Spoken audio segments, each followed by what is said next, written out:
All right. So I've been watching some of the coverage because I think it's better when I'm at work not to have the internet. It's probably a good thing. Um, what I was gonna say is this. A lot of we see a lot of this simping for Afghani people where it's like, we've got to save as many of them as we can. And the thing is, this is the typical fetishization that the West has for people that we have wronged. There's a lot of fetishization of folks.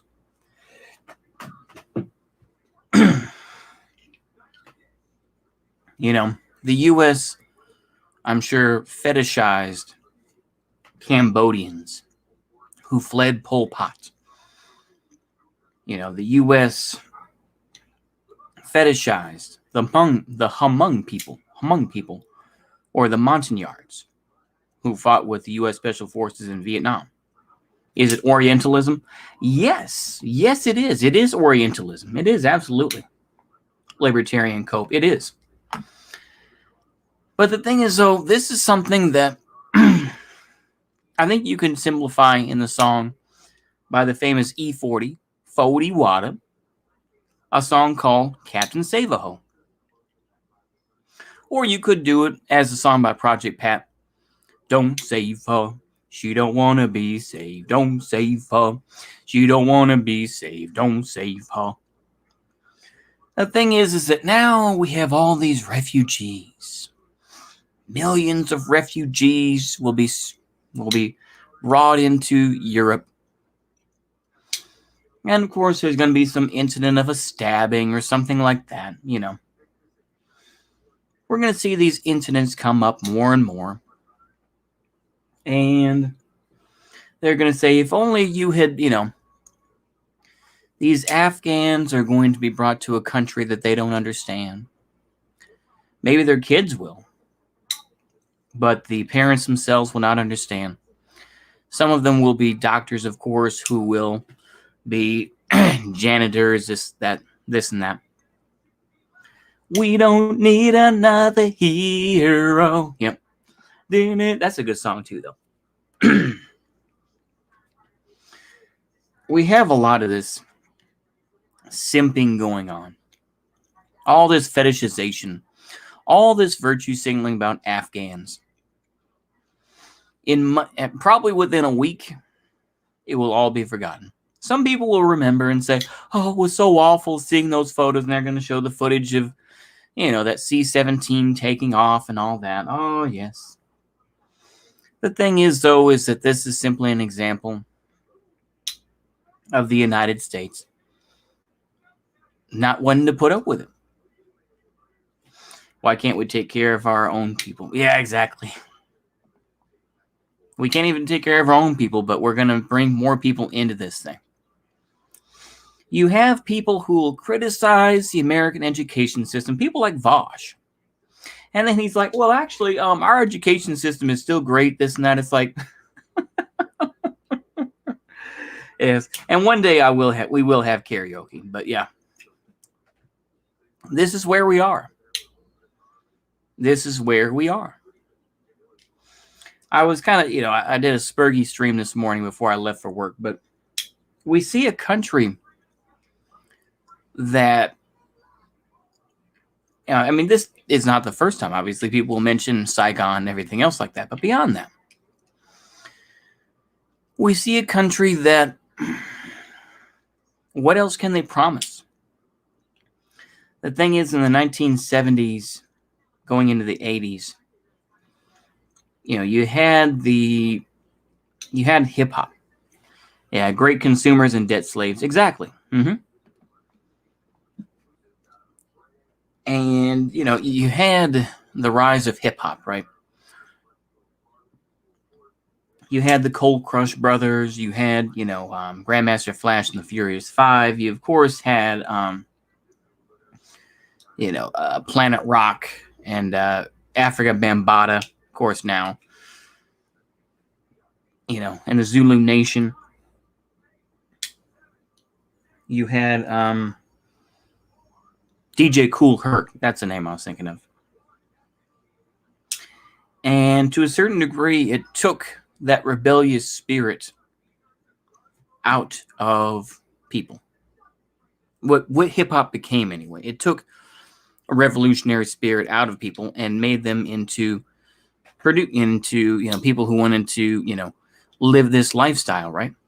By the time you got to the 90s, the transformation was complete from "Don't push me, 'cause I'm close to the edge. I'm trying not to lose my head." Yeah. What I'm trying to think of the first lyrics. Do do do do do do do do do. Yeah. Garbage pails, yeah. Or talking about used to be a fag hag. Yeah. Yeah. She watches too much. It's just not healthy. All that sort of thing. You went from that. Yeah. Same thing happened to metal and punk. Absolutely. By that time, and then by the time you get to 1999, you have Bling Bling. You have songs like Big Pimpin', Spandin' Cheese. And while those are songs that I was raised on, I realize now just what had happened. What can pacify people today, though? Like I say, I guess like I say, you've seen a continuation of it where it's just like, all the trap rappers and the everything else, right? What are they going to push for? They already want to make money and shoot folks up and whatnot. Where can they really go? That's what people say about hip hop. Where has it gone to? It sold out long ago. But that's the same thing with metal and punk as well, And of course, with punk rockers, they'll of course cope about it and say, well, we don't mean, we don't mean Johnny Rotten and all those folks. We don't mean, we don't mean them. We're talking about the Clash. The Clash were dedicated socialists. London Calling and all that. They were the real socialists. It's just all cope. It is cope because they all sold out. That's a lot of money to put to try and ignore, right? So, but my point with that is, what is going to be the new thing to pacify people? Hip hop became that pacification for many. What is the new pacification going to be? AI, VR headsets so that you can live in a different time. What is it going to be? And that's a real question we have to ask ourselves. Beyond this whole Captain Save a Ho sort of mentality and this feminist imperialism, where it's just like, well, think about the women in Afghanistan. They get beaten for showing, some ankle, this and that. It's like, yeah, inshallah. The thing is, push your anti-Muslim rhetoric somewhere else. That's their country. Whatever, basically, Go ahead and keep coping about Al-Qaeda and all this. Guess what? We went there for 20 years. The Taliban didn't go away. And people can cope all day and say, oh, but the Taliban was in Pakistan. They were amongst the people, this and that. Oh, they were amongst this. That's cope. It's cope. What were you going to do about it? Nothing. They did nothing. For the most part, as far as I'm concerned, and people I'm sure will tell me that's bullshit and everything else. We'll talk about the great NGOs and all the gay rights groups and all the... Go ahead. But for the vast majority of military folks, at post-2004, after all the Tora Bora stuff and all that other Feiwa, or maybe 2005, post-2005, what was it? As far as I know. Most of it was traveling from fob to fob, going through different villages, doing all this sort of thing, but staying in your little safe space, in your little fob, your forward operating base. Hiding amongst there, We see nothing. The U.S. military had learned nothing from Vietnam. Other than we actually held on to our fobs, but other than that, we're going to stay in our little safe space bases, and we're not going to go out and actually try to talk to people, this and that. That's my opinion. I know people are going to be like, no, that's wrong. That's not how it happened. That's fine. Go ahead. But the thing is, though, all this simping, what's going on, Temujin? All this simping for the Afghans is just very cringe. Yeah, I mean, losing an arm or a leg or even both, but in the end, you fought for nothing. But I feel bad for the veterans. Oh, absolutely. I feel bad for the veterans, too. I do feel bad for them. But it goes to show, where does their energy need to go? That's a real question, isn't it? I saw this pitiful, wimpy sort of attitude on MSNBC from this veterans group. One guy literally sounded like Kermit the Frog. Oh, yes, we need to be doing this. And oh, my goodness, it was just ridiculous. But anyway, the other guy was like, Amazon and all these companies didn't get involved. So just pitiful bootlicking. And it's just like, President Biden should say that, veterans and everything else, you should, sign back up so that you can save your friends in Afghanistan, bro. And it's just like, it's just, if I was a veteran, unless that person was a good friend, or if, let's just be honest, if you were smashing somebody, why would you want to go save them? To be honest with you, all right? I'm sorry, but let's be honest.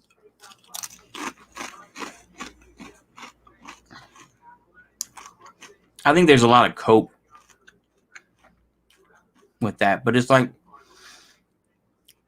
people are trying to be big brain about this, where they're like, we just don't agree with the way it was done, and we didn't tell anybody this and that. It's like, yeah, that's a pussy attitude that we have. And Biden is standing firm. He's just like, yeah, I made my choice. Fuck you, basically. They had an obvious plant in the press conference. The post, save your pedo warlord friend. Exactly, your friend who practices bakabazi. Yeah, But I wanted to say, though, I saw this pitiful plant in the audience. It was just so pitiful because it was so obvious now. It seems like a plant. This woman, she has the Afghan flag mask. And, of course, she's just like, where is the president of Afghanistan? Where is he? Blah, blah, blah. It's like he took his money and he left. It's the same thing that was done in, with the corrupt South Vietnamese government. They took their shit and they got out. Or they were killed. Like I say, the South Koreans probably fought harder in Vietnam than the U.S. did. Like I say, that's something a lot of folks don't talk about, but that's a whole other issue. The thing is, though, why is it that, all this freedom and everything else, and yet there's this massive amount of corruption? Why is that? It's almost like these systems create that corruption themselves. Now, I'm not being racial. I'm not being racial and saying, oh, well, they're naturally corrupt. No. It's capitalism that makes them corrupt. Because capitalism is an individualist, every man for themselves sort of game. We saw, Mercedes-Benz is being flown in by helicopter in Vietnam. How a lot of homeless guys are actual veterans and the government isn't helping them. The Mad Baron. Exactly. But instead, we are going to bring thousands of Afghan refugees into the United States. Didn't leave. I think that they just sat there waiting for the NVA to arrive. Oh, okay. Well, okay. Well, I recant my statement then. I recant my statement of slander against the South Vietnamese government. And the thing is that the United States even assassinated one of the leaders of South Vietnam. So yeah. How do I end this? Is we see this pitiful fetishization of Afghani women. And we'll say nothing about the lives of, Saudi Arabian women because Saudi Arabia is our friend. We don't care about Saudi women. We don't care if they get beaten or stoned because of Sharia. We don't care about that. But we do care if it's in Afghanistan because they are our lessers. And they don't have as much oil as Saudi Arabia. They don't have as much influence. You know, the House of Saud, we're going to kiss their feet. But when it comes to, you know, actually making them change their ways, no, we don't care. This is just the ultimate patronizing, glib sort of response where it's just like, we have to protect the women. It's a very glib response, right? As opposed to the meme that people have overused, the whole think of the children meme from Simpsons. Think of the women. Think of the women. Right? And that's the meme that's being promoted right now for Afghanistan. This is going to be a story for quite a while. Eventually, it's going to die down. Like I say, within a week, probably. And we're going to move on to the next thing. Some people are saying that this is what's going to happen in Korea. Oh, they're going to be shelled and everything else like that, and the South Vietnamese are going to give up. So what? Good for them. Manze. Manze. Manze. Manze. That's what I say to them. But honestly, I would be glad that Korea is united as one nation.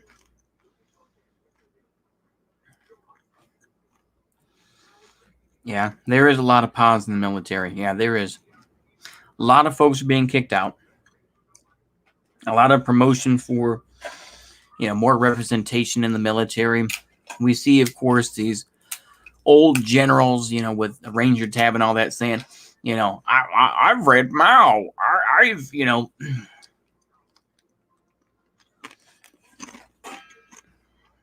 did this. I sucked a penis or something like I say. This is their attitude, right? Where it's just like, aren't I woke enough, folks? Aren't I relatable enough?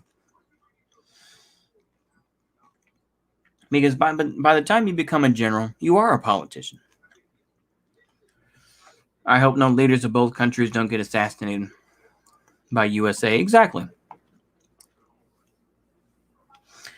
I think that what else should I say about this? Yeah.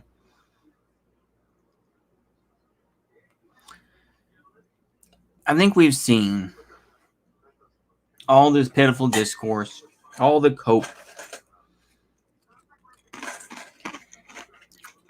And we see the fall of democracy. Of course, democracy doesn't exist, I would argue.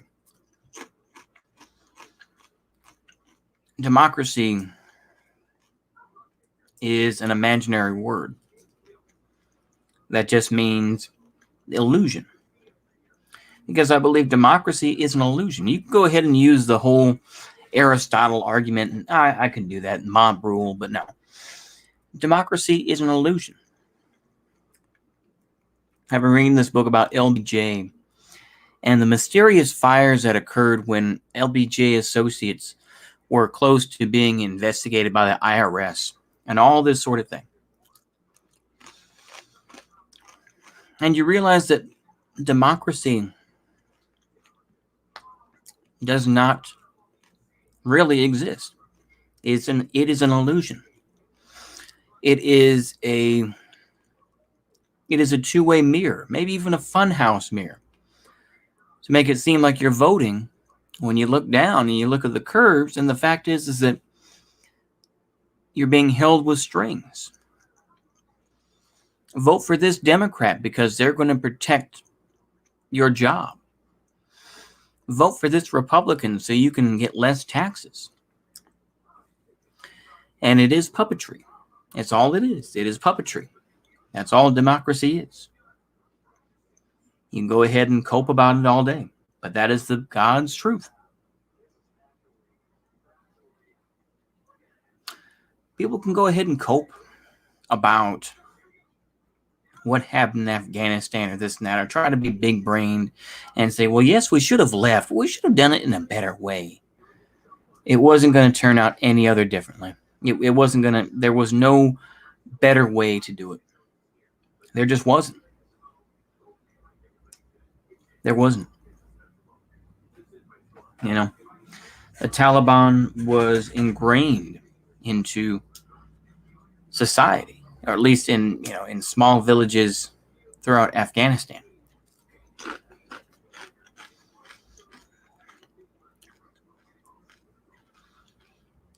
The thing is that it's a classic thing of,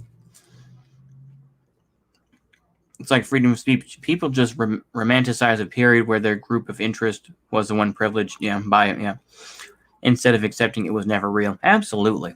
Absolutely true.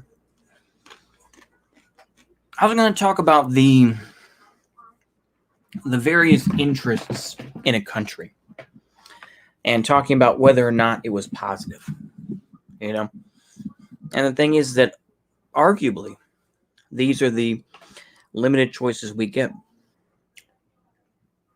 Sorry, USA, no opium for you this time. Exactly. They were talking about the heroin trade as well in Afghanistan, which I guess they kind of mentioned it, but it's like, oh, but the U.S. never sold opium, that sort of sold heroin, wink, wink. It's like, come on, dude. But the thing is, though, is a lot of the times you support one group over another. And you make them into pawns. Or you're the one getting pawned, Such as with Italy. The invasion of Italy. We saw Sicily, of course, for temporarily anyway, being garrisoned by the Hermann Goering Panzer Division, which later, of course, went to mainland Italy. But the thing is, though, once they got onto Sicily, though, they had many mafioso who helped the Americans to get and, help the Allies to reconquer this. Now, of course, there was the famous lawyer who was fighting the Italian mafia. Oh, I'm sure they are. Oh, I'm sure they are. Absolutely. Well, the thing is, though, is that U.S. mafioso, people like the commission, the leader of the commission, I'm trying to think of his name now. I cannot think of it. Sorry. Lucky Luciano. Lucky Luciano cut a deal with the U.S. Navy to be released after his conviction and helped reestablish the mafia. Now, I was going to say is that the fascist party in Italy had a lawyer who was very famous for, prosecuting many mafioso throughout Italy. But we saw a complete reversal of these gains. Now, of course, to be fair, I think that this lawyer was not officially part of the fascist party, this and that, although some people will try to claim that he was part of it. I think he was more of a lib. But anyway, I'll forgive him for that. But the thing is, though, anarchists focus so much on fighting the right that they build little of substance. Oh, absolutely. But the fact is, though, is that the mafioso were reestablished because of U.S. intervention. We saw in the intervention of Afghanistan a lot of very dangerous. The U.S. government freed many mafia men to help liberate Italy from evil fascism. Absolutely. And, Lucky Luciano, of course, there were some prostitutes who were going to testify against him. And they drugged them. They gave them a hot dose and killed these women. So, yeah, I mean, the thing is, when you try to justify American intervention,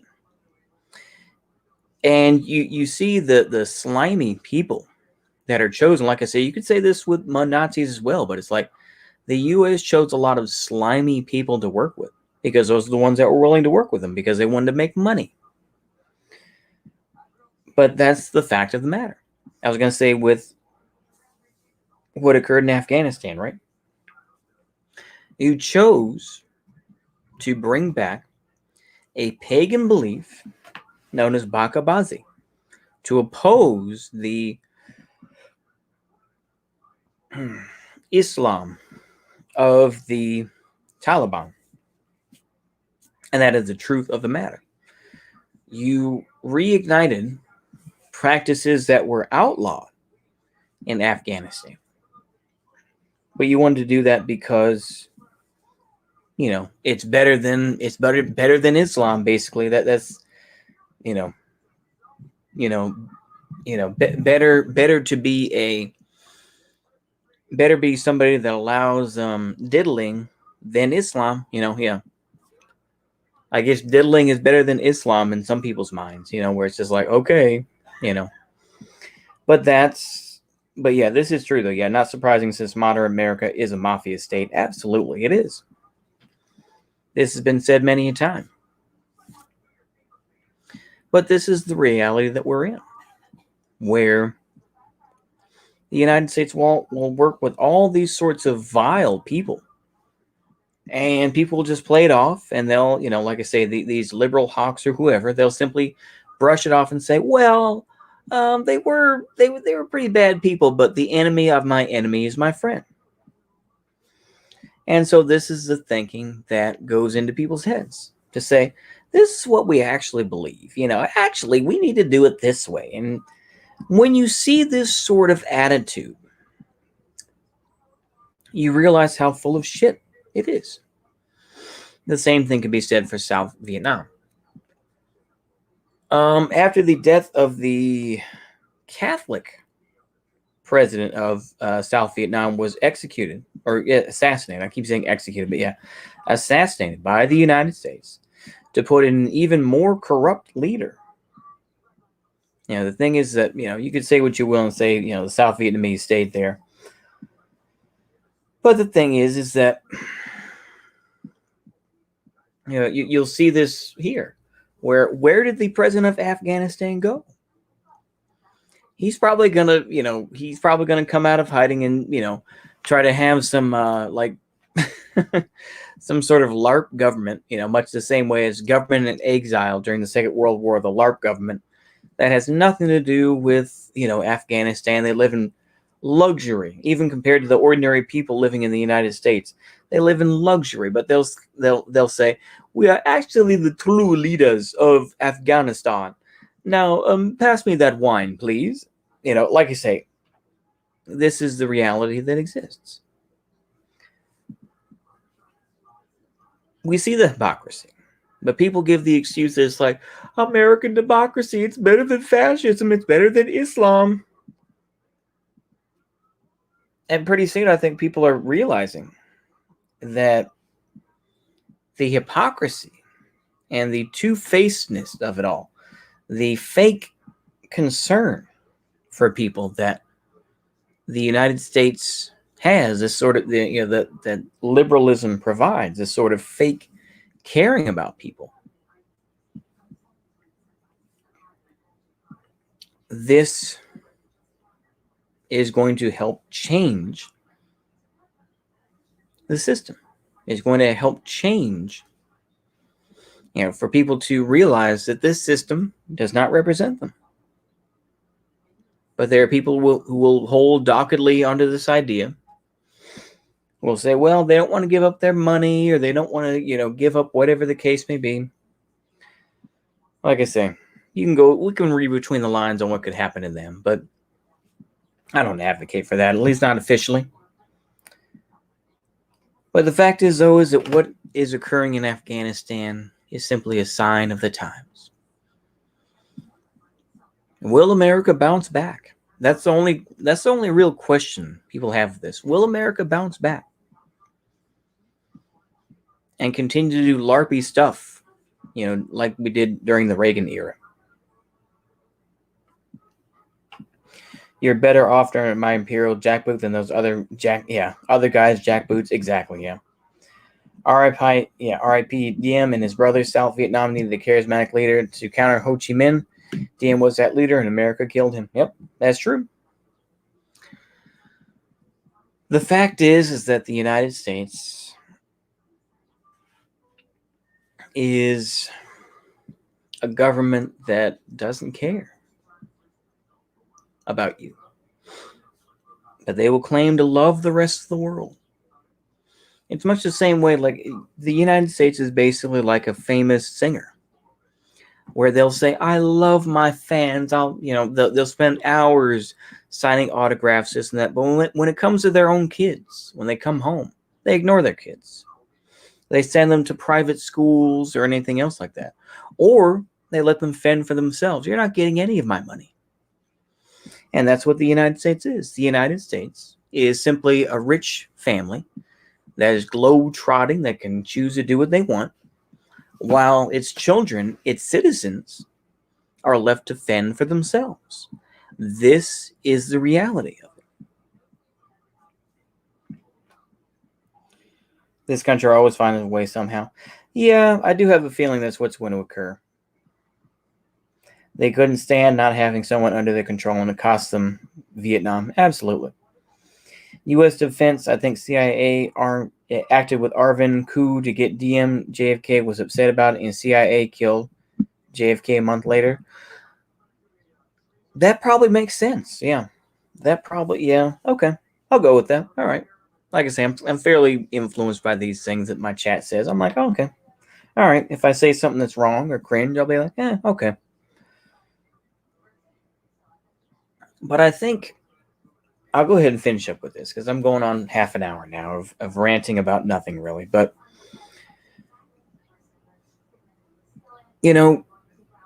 we see that this country does not value its people, the citizens who were born and raised here.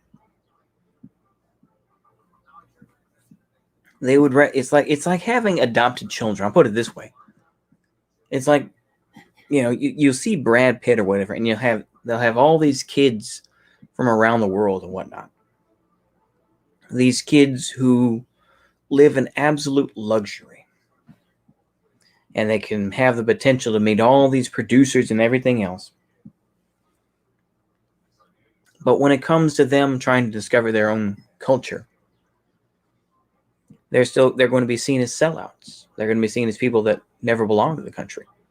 That's why I say, this is why I kind of push the idea that, whiteys, honkies in the U.S., you have nothing to do with Europe. I mean, I'm hitting all the highlights of my, of my videos and streams, right? It kind of digs more into my actual beliefs here. But yeah, I'm not European. I don't have anything to do with Europe. You can go ahead and LARP about it and say, oh, I'm German, this and that. Go ahead and do that. But, the Germans will simply laugh at you. If you speak German and, it's not the best German and maybe it's a little bit off, the Germans will simply laugh at you. They'll say, you silly American. Why are you trying to speak our language? Get out of my face. Los weiter, Arschloch. They don't care. Why do I want to waste my time with that? Or they'll say, mon ami, you are not French. You are not French. You are not French, sir. You will not, do not try to come around here and speak your horrible, Quebecian French. That is not French. No. Or the Czechs or whoever else, You're not. You don't have any connection with that. Although I'm part Welsh. I mean, maybe the Welsh will treat me halfway decently. I don't know. But that's another reality of it. I don't know. I think that I've said this before already in recent videos, but I'll say it again, is that adversity reintroduces you to yourself. The adversity of what occurred in Afghanistan reintroduced America to itself, a country that does not have the backbone to finish what it started. It's that simple. It has never had the backbone to do that. The only reason they could do that in Germany or in Japan was because these are countries that had valuable people in them. And so they served a purpose. West Germany was able to rebuild. East Germany was able to rebuild as well. But yeah, West Germany was able to rebuild. BMW was able to come back. The Beetle, a vehicle that was, created during Nazi Germany's era, under the auspices of, the Strength Through Joy program, led by Dr. Robert Ley, who, of course, was a very corrupt man, regardless of what way you want to put it. But West Germany had something to offer. They were still, like I say, Germans still value technique, Technik. They still value that sort of anal retentiveness and this sort of let's keep building sort of German mentality. That's why you see the autistic German vehicles that never made it, right? Like providing a snorkel on a Mark IV tank to simply, drive under the ocean and somehow float back up and invade England. That's the autism that exists, but that's Germany. Japan.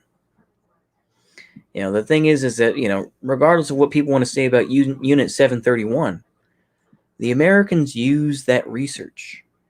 All right? Many of those folks were not prosecuted because they were used, by folks. This is the same thing with Nazi Germany as well, though, because they were paranoid of France, they were paranoid of the UK and of the Soviet Union. So people like Klaus Barbie were used by American intelligence to figure out, okay, well, where are the French agents at? And Klaus Barbie helped them.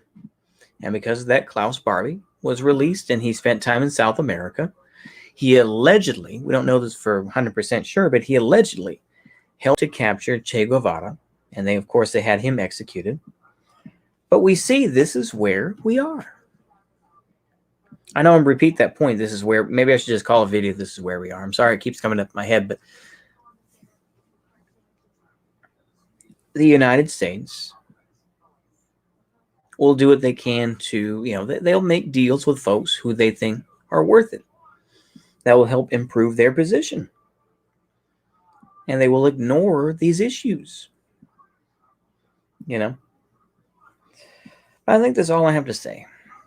I really do. I think that we see all this Captain Save-A-Ho sort of stuff where it's just like, oh, well, we should just bring in more, Afghan refugees because they're owed. We owe them. We owe those people that, it's just like saying, oh, well, we owe the Montagnards for helping fight the Viet Cong and all this, You should look at Mark Felton's video on East Germany's Red Generals, 6 or 7 SS and Wehrmacht generals that were brought in, one of them being communist, I think. Yeah. Now, some of these folks were later kicked out. I do know that. I do remember watching that video, though. Or maybe it was a follow-up video, but a lot of those generals were kicked out for their connections to the Holocaust. So, yeah, a couple of them killed themselves, this and that, so. But yeah, that is true, though. That is true. But yeah, we see that U.S. interventionism has never worked. U.S. interventionism has never really worked that way. I mean, the excuses of Germany and Japan are laughable. Because the thing is that we intervened in Germany and Japan because they had something. They had intelligent people that were worth something to us. And they were able to rebuild their societies. And they were used as bulwarks against Mogomies, right? That's the whole thing. West Germany was used as a bulwark. Japan was used as a bulwark, When that Japanese leader, that Japanese communist was killed by that ultra nationalist. I'm sure that there were some connections, to like CIA type stuff. Who knows, right? It's not even me going to defend all the Gomies and whatnot, but it's just, yeah. I talked a little bit about Kabul, but the thing is that we see that Kabul has fallen. And we see, of course, all the streaming out and all the, and these folks who are coping about, the translators and all these other folks and people are going to be killed. It's just, yeah. Kudos to the Soviets for maintaining German military tradition, unlike the Americanized Bundeswehr. Yeah, absolutely.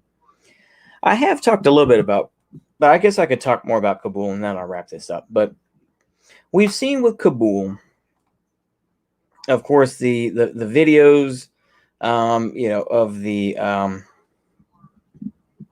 of thousands of Afghanis on the runway.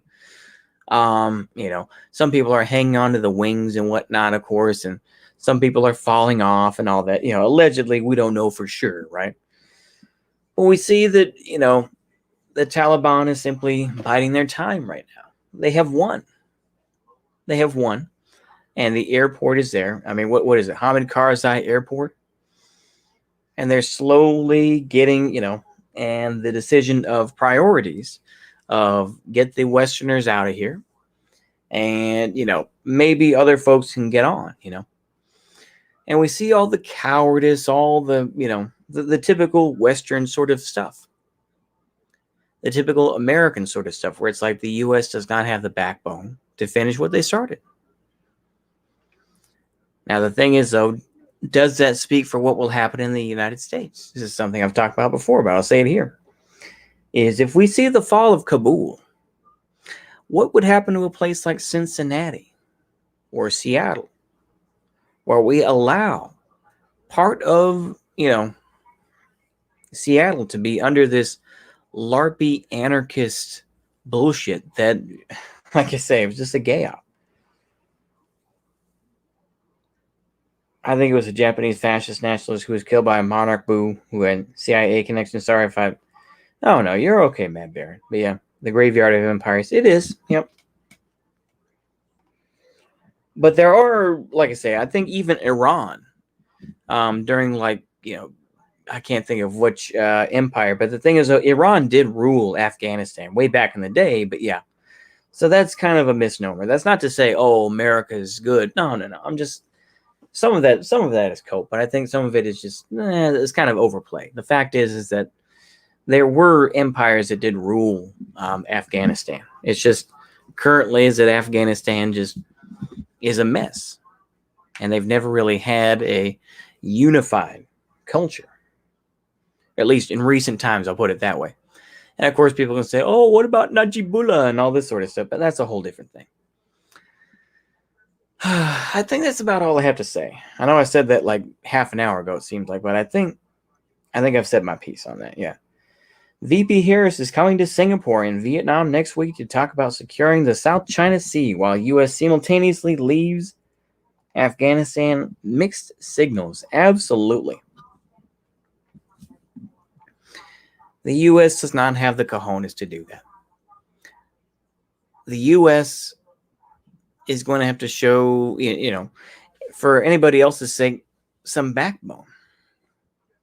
I would say arguably is that, after the fall of Vietnam in 1975 and the, the relations that occurred, the somewhat chilly relations, but the eventual opening up of Vietnam through Doi Moi and all that,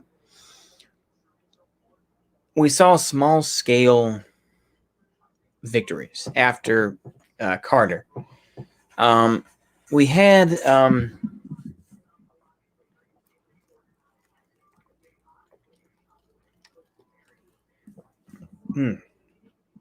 sorry. I'm sorry, I was just enjoying some Werners. Oh, what will I say here? What was that? Where was I going with that? I think I pretty much said what I wanted to, haven't I? Yeah. I think that's all I have to say. I think that we're going to have to find small victories. There's my point. Such as we saw with Panama, such as we saw with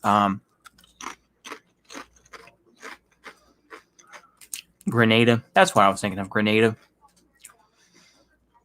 These small little victories that make Americans nostalgic,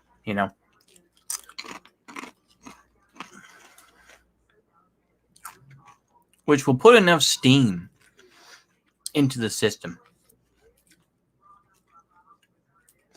and it will keep people loyal enough to the system. So the thing is, that's what America has to do, I think, is find some small little victories here and there to keep the system going, to keep boomers happy.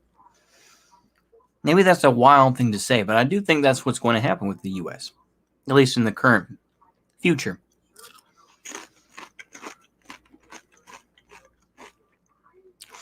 They have to be able to provide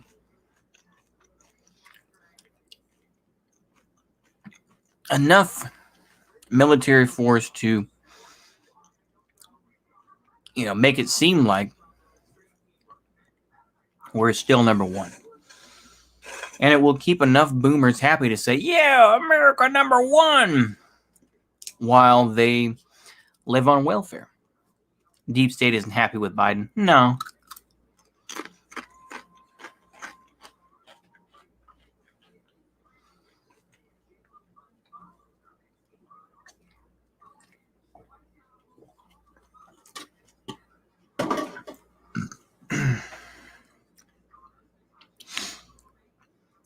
Yep. It's one of those things of what people are saying, though. I know that we've already mentioned Vice President Harris in the chat, but let's go ahead and wrap up on this. I said that like 15 minutes ago, but, let's go ahead and do this as a quick ending. Press 1 if you think Vice President Harris is going to be president within 6 months, or 2, do you think that Biden will make it to a potential second term? Meaning that he'll live. Or that he won't have like a stroke or something like that. So I'll wait.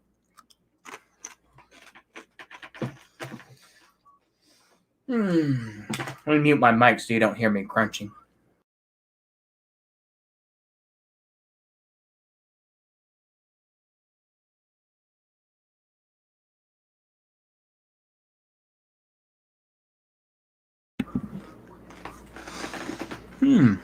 Yeah, I don't either.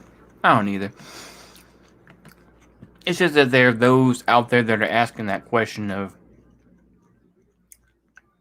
could Biden even make it to a second term? Physically. Not even electoral-wise, but just physically. I don't think he could. I think Biden will finish up first term, but he seems old and confused for the second. Yeah. Yeah, 6 months is too little time. Yeah. Let's give it a year. Let's give it a year and a half. Yeah. So let's change it to a year and a half, yeah. The president's pawn. Yeah, exactly.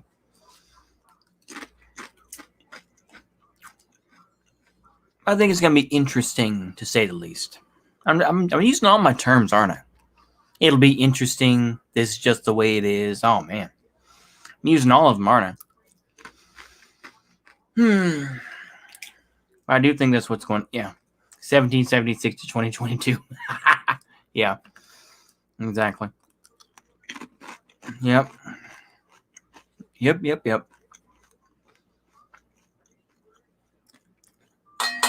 Is there anything else worth mentioning? I don't think there is. There is an earthquake in Haiti as well that has killed something like 14,000 people. So it's very sad about Haiti.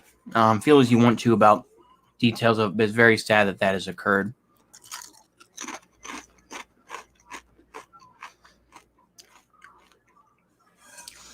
But I think this will be the last video for at least for a while, talking about Afghanistan, because so many people have covered it. So many people are coping. So many people are giving their brain dead takes about it.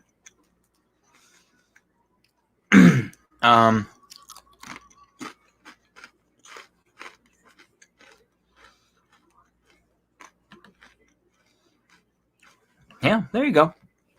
Why not go to España? Yeah. Might as well at this point.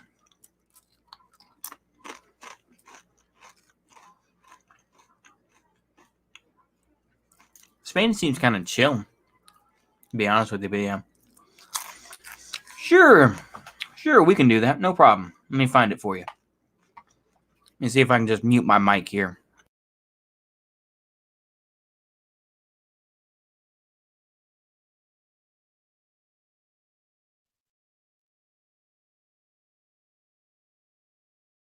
Of course, yeah. The thing is, yeah. They ever talks about a coup in Spain by some generals. Oh, really?